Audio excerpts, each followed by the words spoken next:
오늘 우리 같이 나눌 말씀은 창세기 39장의 말씀입니다. 먼저 1절에서 6절까지 말씀을 봉독하겠습니다.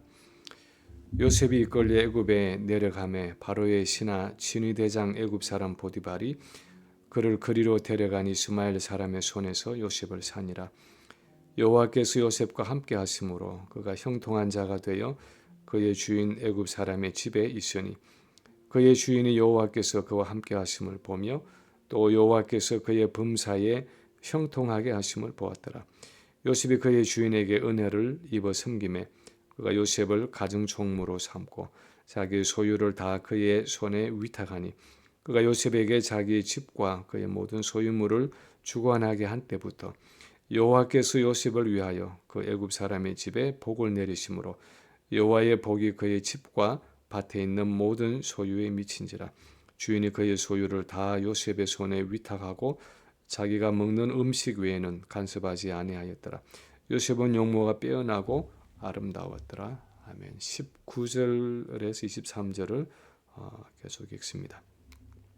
그의 주인이 자기 아내가 자기에게 이르기를 당신의 종이 내게 이같이 행하였다 하는 말을 듣고 심히 노한지라. 이에 요셉의 주인이 그를 잡아 옥에 가두니 그 옥은 왕의 죄수를 가두는 곳이었더라.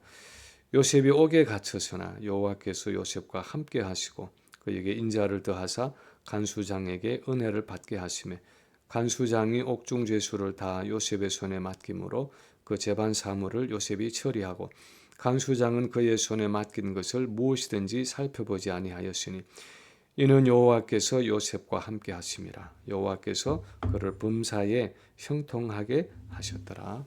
아멘.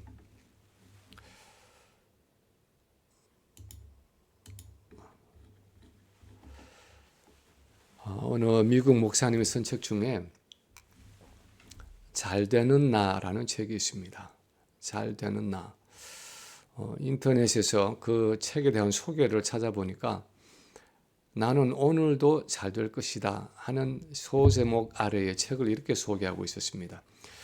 저자는 고난 속에 빠진 사람들에게는 희망, 미래를 향해 나아가는 사람들에게는 비전 등을 선사하면서 자신감을 키우는 법, 지금보다 나은 인간관계를 발전시키는 법, 마음과 생각과 영혼의 평화를 찾는 법, 열정적으로 삶에 임하는 법 등을 가르쳐준다.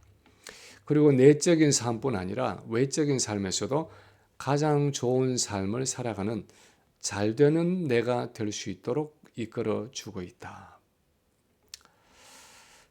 이 책의 소개 글을 읽으면서 든 생각은 예수를 믿어서 잘된다 하는 것의 의미가 도대체 무엇인가 하는 것이었습니다. 어떤 것이 예수를 믿어서 잘되는 것입니까?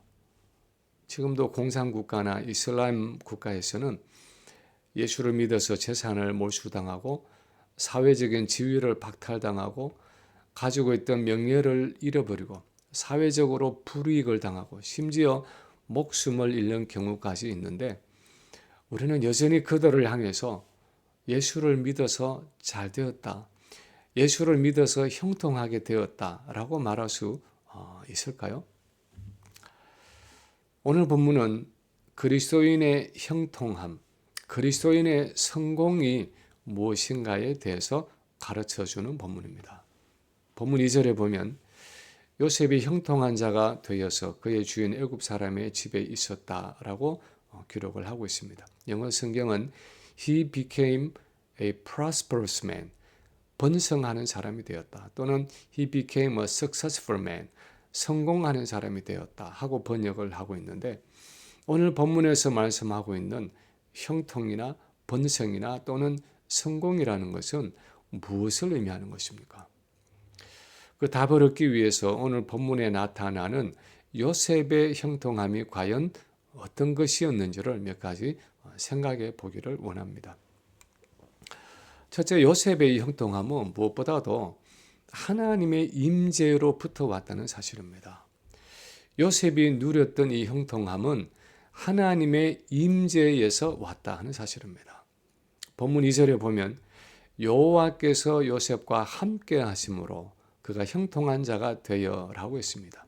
21절에도 보면 여호와께서 요셉과 함께 하시고 그에게 인자를 더하사라고 했습니다.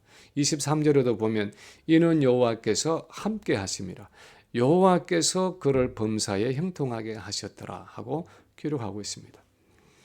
요셉의 삶에 대해서 기록하고 있는 오늘 본문도 그렇고 성경 전체가 형통함에 대해서 강조하고 있는 것은 그 형통함의 근원이 하나님이 함께 하심, 즉 하나님의 임재로부터 왔다 하는 사실입니다. 요셉의 삶이 형통했던 것은 남보다 요셉의 외적인 환경이 좋았기 때문이 아니었습니다. 요셉 자신에게 어떤 재능이 탁월했거나 남다른 능력이 있어서도 아니었습니다. 주변에 그 어떤 유력한 사람이 있어서 요셉에게 도움을 주었기 때문도 아니었습니다. 본문이 분명하게 드러내기를 원하는 것은 이 요셉의 형통함은 그 어떤 것보다도 하나님이 함께 하심으로 왔다 하는 사실입니다.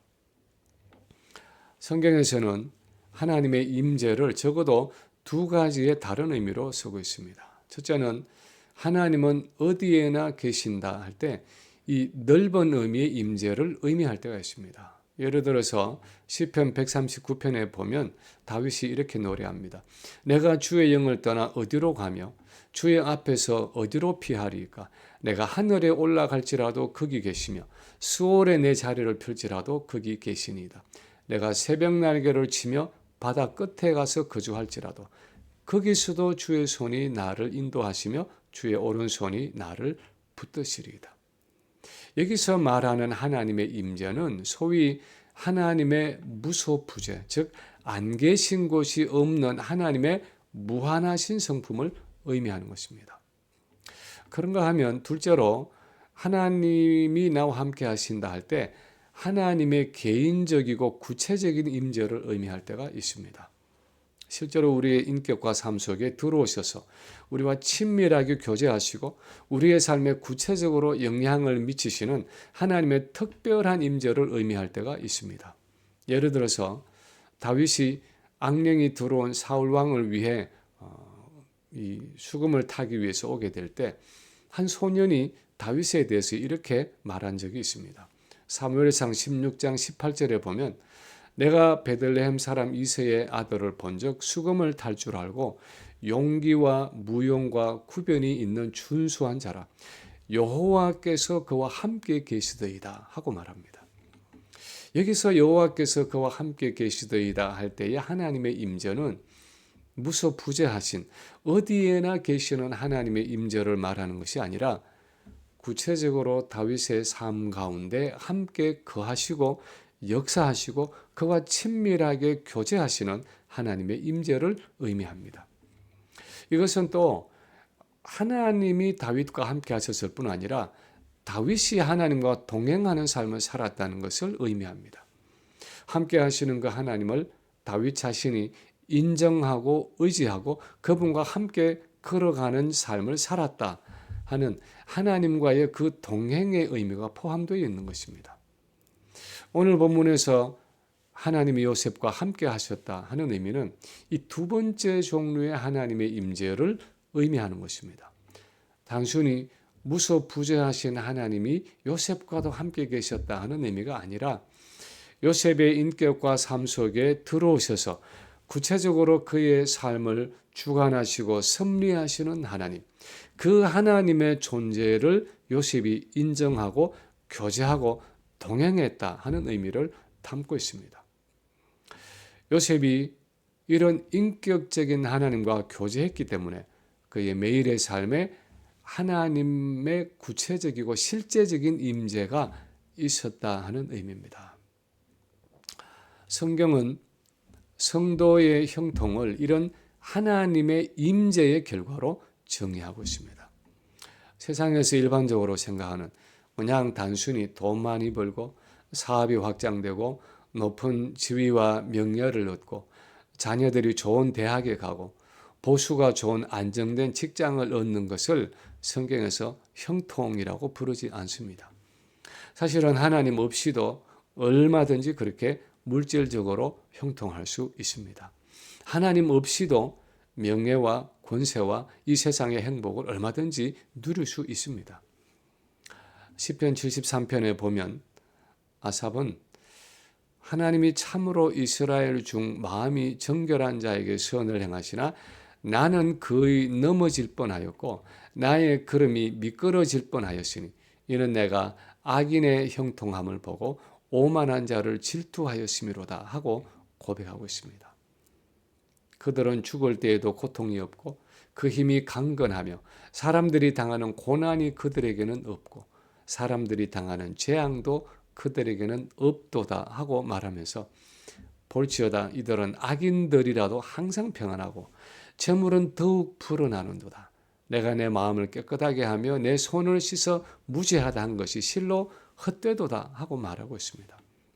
그러나 아삽이 나중에 성소에 들어가면서 깨닫고 고백하는 진리는 하나님이 없는 그 모든 유복함과 풍요로움은 실상은 형통함이 아니라 오히려 영혼의 독이 되고 저주가 된다는 사실입니다. 그러므로 성경에 말씀하고 있는 형통은 하나님이 우리와 함께 계시는 것이고 그 하나님의 임재로 인한 외적인 결과입니다. 그래서 아삽은 시편 73편의 마지막 절에서 하나님께 가까이 함이 내게 복이라. 내가 주 여호와를 피난처로 삼아 주의 모든 행적을 전파하리이다 하고 노래하고 있는 것입니다. 두 번째로 본문을 보면 요셉의 이 형통함은 외적인 환경과 조건에 구애받지 않았습니다. 요셉의 이 형통함이란 것은 외적인 환경과 조건에 구애받지 않았습니다. 오늘 본문 1절이 말하고 있는 것은 형들의 손에 붙잡혀서 억울하게 인신매매를 당한 요셉이 마침내 끌려간 곳이 애굽이었고 그 애굽의 노예 시장에서 팔려서 보디발이라는 바로의 친위대장, 즉 요즘에 대통령 경호실장의 집에 팔려갔다는 것입니다. 1절의 요지는 요셉의 외적 환경이 열악했다는 것입니다. 요셉이 원치 않게 애굽에 끌려갔을 뿐 아니라 노예로 팔렸다는 것입니다. 아버지의 가장 사랑받는 아들로서 채색 옷을 입고 살아가던 요셉이 하루아침에 노예 신세로 전락한 비참한 삶이 시작되었습니다. 그러나 여호와께서 함께 하셨기 때문에 하나님의 그 임재가 있었기 때문에 그런 환경 속에서도 요셉이 형통한 자가 되었다 하는 것이 바로 2절의 핵심입니다. 하나님이 함께 하셨기 때문에 비록 애굽 땅에 있었지만 비록 노예의 신분으로 팔렸지만 요셉은 형통할 수 있었다 하는 것입니다. 거기다가 19절 20절은 한술 더 뜨고 있습니다. 형들의 손에 인신매매 당한 것만 해도 억울한데 그리고 그렇게 애굽 땅에 끌려와서 노예로 팔린 것만 해도 억울한데 죄를 짓지 않고 거룩하게 살려고 발부둥치다가 오히려 감옥에 갇히는 신세가 되었습니다. 그런데 20절 마지막에 보면 요셉이 옥에 갇혔으나 여호와께서 요셉과 함께 하시고 라고 했고 23절에도 그 감옥 안에서도 하나님은 요셉과 함께 하셨고 그를 범사에 형통하게 하셨다고 했습니다. 하나님의 임재로부터 오는 요셉의 형통함은 장소의 구애를 받지 않았고 환경에도 구애를 받지 않았고 신분에도 구애를 받지 않았습니다. 자기의 고향 헤브론에 있든지 애굽에 있든지 아버지의 사랑받는 아들로 있든지 노예로 살아가든지 감옥 밖에 있든지 감옥 안에 있든지 요셉에게는 그런 것들이 중요하지 않았습니다. 그에게는 정말 하나님이 나와 함께 계시고 그 하나님과 내가 매일 매 순간 동행하느냐 하는 것이 가장 중요했습니다. 아마 이것과 비슷한 삶의 방식을 가지고 있던 한 사람을 여러분이 기억하실 것입니다. 창세기 13장에 보면 아브라함이 조카 롯과 함께 거주하면서 가축이 너무 많아져서 땅이 좁아 서로 헤어져야만 했습니다. 그때 아브라함이 말합니다. 내 앞에 온 땅이 있지 아니하냐. 나를 떠나가라.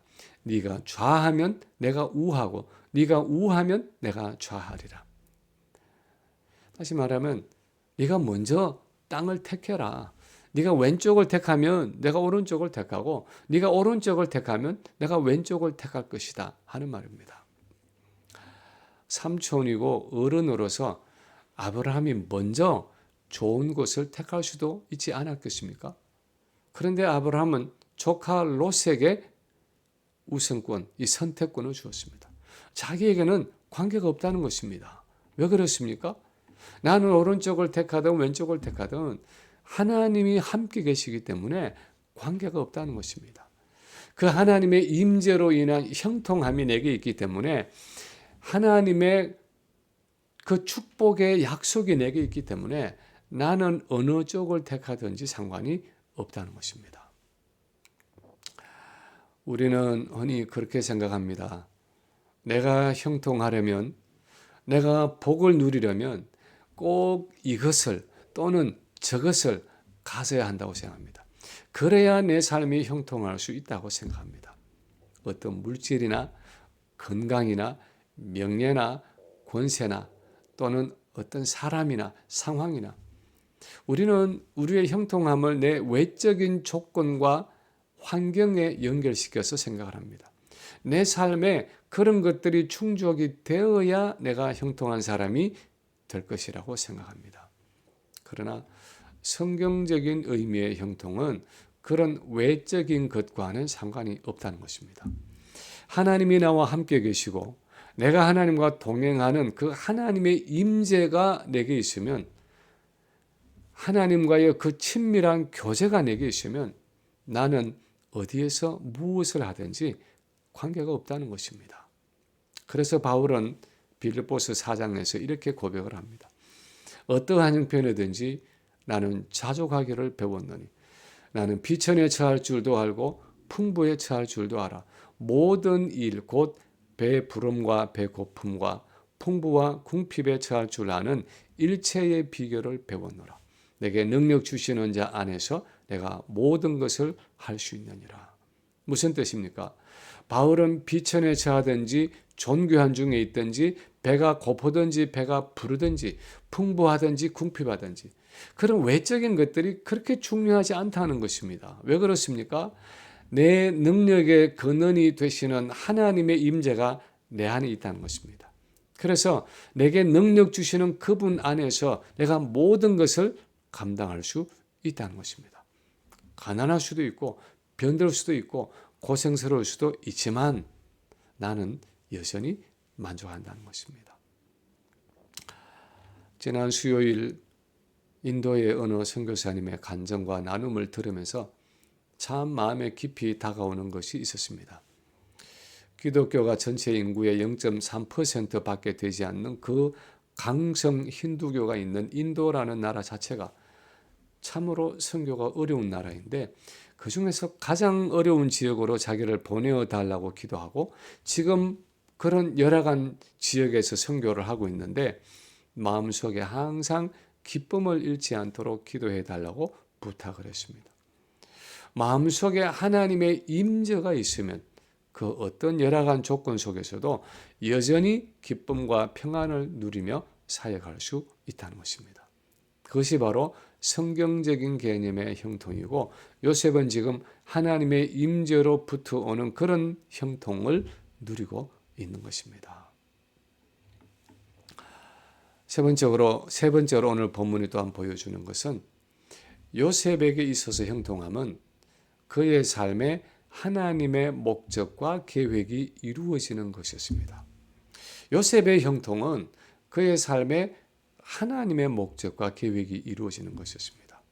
오늘 본문에 보면 하나님이 요셉과 함께 하시고 그래서 요셉이 형통한 사람이 되었기 때문에 요셉의 주인과 주변에 있는 사람들이 요셉을 통해 복을 받았습니다. 5절에 보면 여호와께서 요셉을 위하여 그 애굽 사람의 집에 복을 내리심으로 여호와의 복이 그의 집과 밭에 있는 모든 소유에 미쳤다라고 기록하고 있습니다. 사실 이것은 하나님이 아브라함에게 약속하신 그 언약의 복이 아브라함의 자손인 요셉에게도 이루어진 것을 보여주고 있습니다. 창세기 12장 2절을 보면 하나님이 아브라함에게 말씀하십니다. 내가 너로 큰 민족을 이루고 내게 복을 주어 내 이름을 창대케 하리니 너는 복이 될지라. 너를 축복하는 자에게는 내가 복을 내리고 너를 저주하는 자에게는 내가 저주하리니 땅의 모든 족속이 너를 인하여 복을 얻을 것이니라 말씀하셨습니다. 하나님이 함께 하실 때 아브라함이 복의 근원이 되어서 주변의 사람들이 아브라함을 통해서 복을 얻게 되는 그 축복의 통로가 되었듯이 하나님이 함께 하실 때 요셉도 복의 근원이 되어서 주변의 사람들이 요셉으로 인해 복을 얻게 되는 축복의 통로가 된 것입니다. 다시 말하면 요셉의 형통이란 것은 궁극적으로 아브라함에게 약속하셨던 그 하나님의 구원의 계획, 그 구속사의 목적이 요셉의 삶 속에서도 이루어졌다 하는 것입니다. 그를 통해서 보디발의 집안이 복을 받고, 그를 통해서 감옥에 있는 사람들이 복을 받고, 그를 통해서 애굽의 바로와 그의 백성들이 복을 받게 되는, 그리고 온 이스라엘을 통한 하나님의 구원의 계획이 요셉을 통해서 이루어지고 있었다 하는 것이 바로 오늘 본문에 나오는 요셉의 형통의 핵심입니다. 요셉의 형통은 단순히 우리가 세상에서 일반적으로 말하는 무슨 일을 하든지 일이 잘 풀렸다 하는 잘 되는 나의 개념이 아니라 하나님이 함께 하심으로 하나님의 뜻이, 특히 하나님의 구속사적인 목적이 요셉의 삶을 통해서 이루어지고 있었다 하는 의미입니다. 만약에 일반적이고 세상적인 의미의 형통함을 요셉이 원했다면 요셉이 당장 이 노예 생활을 청산하고 자기를 사랑하고 자기를 기다리는 그 아버지의 집, 고향으로 돌아가는 길이 열려야 했을 것입니다. 17살의 어린 나이에 이렇게 억울하게 형들에 의해서 먼 나라 애굽에까지 팔려와서 노예 생활을 하게 되었는데, 지금 요셉이 가장 절실한 것이 있다면 누군가가 자기의 억울한 사정을 알고 그를 풀어줘서 고향으로, 아버지의 품으로 돌아가는 일이었을 것입니다. 특히 감옥에 갇혀있는 요셉이 가장 원하는 것이 있었다면 억울한 누명을 벗고 그 감옥에서 나가는 일이었을 것입니다. 실제로 요셉은 자기가 꿈을 해몽해 준 그 술 맡은 관원장에게 자기 무죄함을 바로에게 이야기해 달라고 부탁했습니다. 그런데 그 사람은 감옥을 나가서 2년 동안이나 요셉에 대해서 새카맣게 잊어버리고 있었습니다. 2년이 얼마나 긴 세월입니까? 그런데 성경은 이상하게도 그렇게 요셉이 원하는 것이 이루어지지 않고 있고 자기 마음대로 되지 않고 있었던 그의 삶을 앞에 놓고 요셉은 하나님이 함께 하셔서 형통한 자가 되었다 하고 말하고 있습니다. 결국 우리가 알 수 있는 것은 본문이 기록하는 요셉의 이 형통은 참 독특한 종류의 형통함이었다는 사실입니다.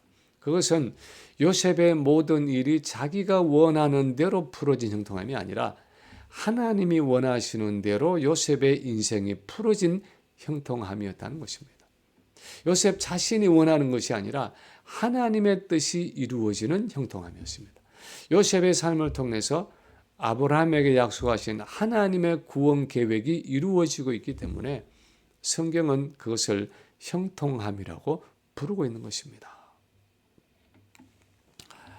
하나님의 임재로부터 오는 그 형통함이 때로는 내 계획과 내 뜻이 이루어지지 않는 것으로 나타날 수도 있습니다.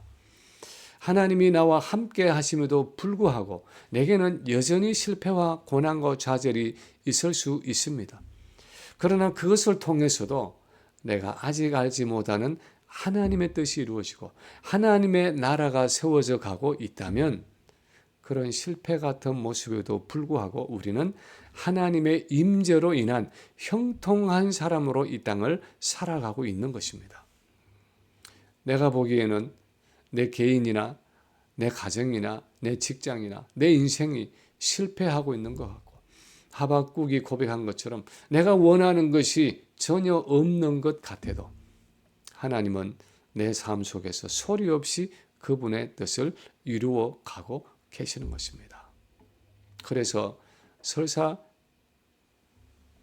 나의 뜻이 이루어지지 않고 있다고 해도, 하나님이 나와 함께 계시지 않는다거나 내 인생이 실패하고 있다고 생각하지 말아야 하는 것입니다. 우리가 해야 하는 것은 그런 가운데서도 여전히 하나님과 동행하며 자기의 모든 일을 하나님께 맡겼던 요셉처럼 그분에게 우리의 삶을 온전히 의탁해야 하는 것입니다. 저는 지난 몇 주간 동안 야곱의 인생에 대한 설교를 하면서 지난 40년간의 저의 삶을 한번 더 돌아보게 되었습니다.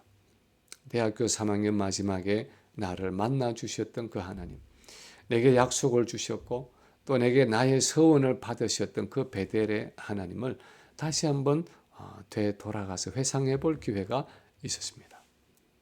그렇게 새롭게 하나님을 만나고 신학을 하기로 서원을 하고 미국에 와서 벌써 40년 이상의 세월이 흐르고 20대 초반의 청년이던 저도 60 중반이 되었습니다.